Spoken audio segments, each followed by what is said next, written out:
children in their innocence can still see the hypocrisy of human life. They say, Mum and Dad, why are you always shouting at each other? Why are we going to this lavish party when there's people down the road starving? You know, why do those people fly those planes into those buildings? You know, why is everyone so fake? Why is the only thing everyone talks about when they run into each other is the weather? I mean, what is religion? Why do people go to church? I mean, they ask the real questions. And I just get so unnerved by children's honesty that they just, you know, because they're all resigned and living in this world of cope, you know. And they can't even tell a kid what's going on, why they're, what they're wrestling with. When children about 12 to 15 going through this resignation, they're on their own thinking about it, because the world is full of, adults' world is full of, hey, you know, it's just human nature, you know, it's unchangeable, get used to it. You know, that's just your animal instincts, you know, we want savages and brutes and, you know. But honestly, when you're young and not yet adopted all that denial, you know that's not true. And you go into a very deep funk trying to work it out.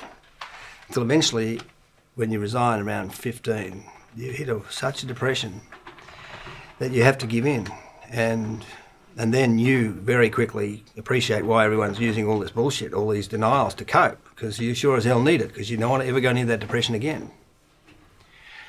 And we were walking out in the bush here once, and we came upon this boy, who's about 14, and he was just in the little track in the bush, just in a almost embryonic state, you know, and he was just unreachable. And I just said, you okay, you know, and he just, when he looked up, there was such deep despair that he just didn't want to be intruded upon. You know, you could just tell there's just no-go zone, so just left him be. But he's trying to wrestle with the human condition. And without this understanding, you can't do it. You're going to just become so hideously condemned, so depressed that you'll give in. So if you read Resignation chapter in my books, in Species in Denial, for example, you know, it's unnerving, because you read resignation poems that people have written at the moment of resignation, and they're just so honest. But we couldn't even talk about it. We talk to kids, we just give them a hug and say, sweetheart, you'll be all right, you know, the world's the way it is, you know, get over it, you know.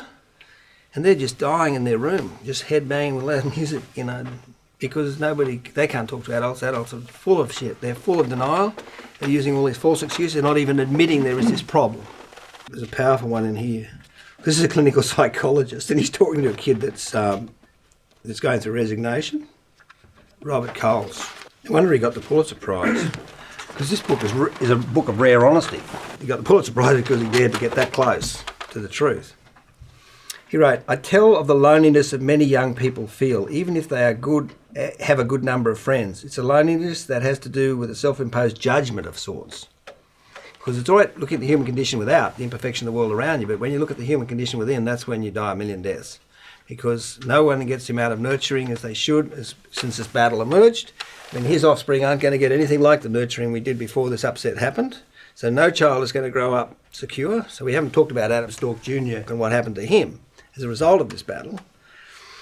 And so that imperfection becomes apparent, and so this judgment of self, of course, becomes unbearable. I'm pushed and pulled by an array of urges, yearnings and worries, fears that I could share with anybody really. I can't share with anybody really. This sense of utter difference makes for a certain moodiness well known among adolescents, who are, after all, constantly trying to figure out exactly how they ought to and might live. I remember a young man of 15. Listen to this one. A young man of 15 who engaged in light banter only to shut down, shake his head, refuse to talk at all when his own life and troubles became the subject at hand. He had stopped going to school, begun using large amounts of pot. He sat in his room for hours listening to rock music, the door closed. To myself, I called him a host of psychiatric names: withdrawn, depressed, possibly psychotic.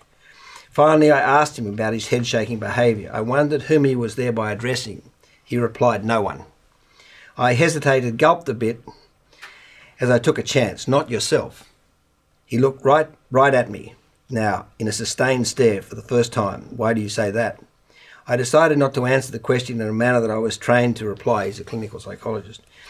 An account of what I had surmised about him. that I thought he was happening inside him. Instead, with some unease, I heard myself saying this: I've been there. I remember being there. Remember when I felt I couldn't say a word to anybody. I still remember those words. Still remember feeling that I ought not to have spoken them. It was a breach of technique. The young man kept staring at me, didn't speak, at least with his mouth. When he took out his handkerchief and wiped his eyes, I realised they had begun to fill, because this bloke had reached him and spoken the truth a little bit to him and gave him some relief. It's very hard to grow up in a world that's so full of shit. But now we can understand that. We can love this guy, love the dark side of ourselves, and imagine what that's going to help children when they're going through that. We can start talking to them honestly about what's going on inside of them.